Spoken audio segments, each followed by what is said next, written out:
This evening, the death was announced of Mark E. Smith, founder, frontman and sometimes fearsome capo of the British post-punk rockers The Fall.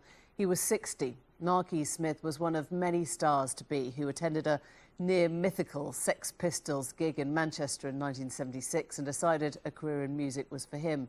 Through 4 decades and more than 30 albums, Smith was the one constant in The Fall, parting company with more than 50 band members and entourage, including a number of his own wives. Many fellow musicians have been offering tributes to Smith this evening, though it's doubtful if any of them will quite compare to his own farewell to his champion, the late DJ John Peel. That made for one of the truly memorable Newsnight moments, as Stephen Smith reports. I came top in English for like 2 years on the run and they never thought it was me. All the other Smiths used to get congratulated except me. I like that. It could be the Smiths sometimes. You get away with murder, you know.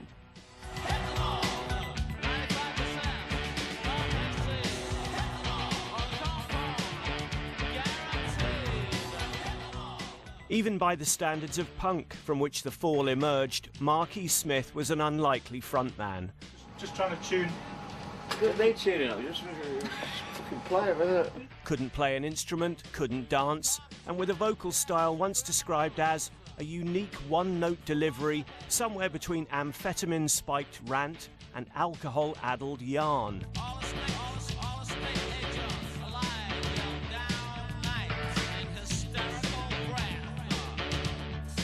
But he outlasted almost all of his contemporaries, becoming a unique and influential figure in British music and culture. He was the one constant of The Fall's lineup.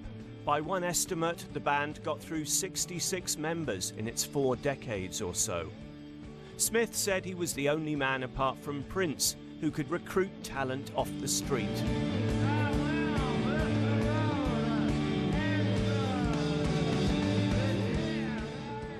As for his songwriting, one critic called it a kind of Northern English magic realism that mixed industrial grime with the unearthly and uncanny.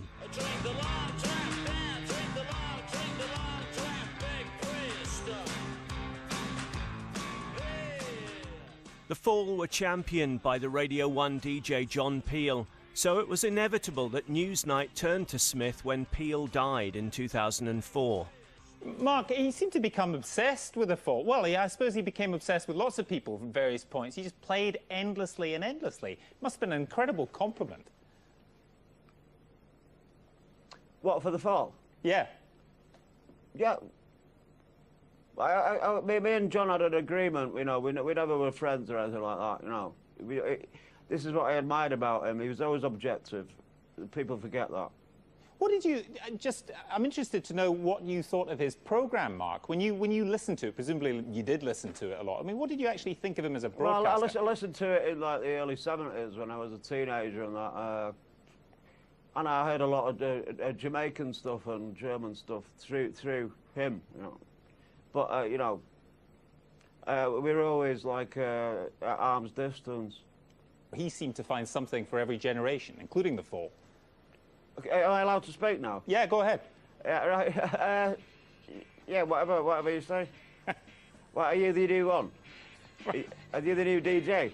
Yeah, probably. How dare you assume I want to follow through with you? I hear you telephone thing, listening. Truth be told, an interview with Mark E. Smith was sometimes even more enjoyable than a new album. In one of his last interviews, Smith said, "People still cross the road from me. I've still got that. I can clear a pub when I want to. It's a talent."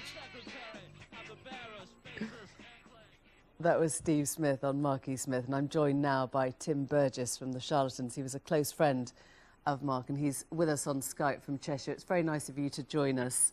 Tim, you were Manchester Salford boys. You must be feeling this very deeply tonight. Yeah, I'm gutted.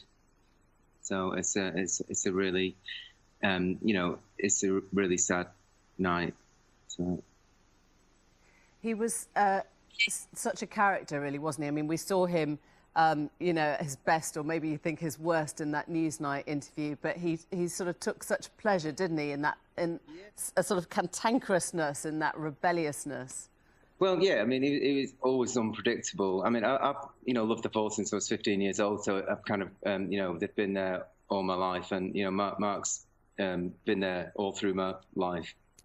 So it's it's really sad news, and I did get to know him, and we became friends, and I would just sit and listen to his stories. Really, it was just fascinating. It'd be quoting Nietzsche 1 minute and then scrounging a cigarette the next minute.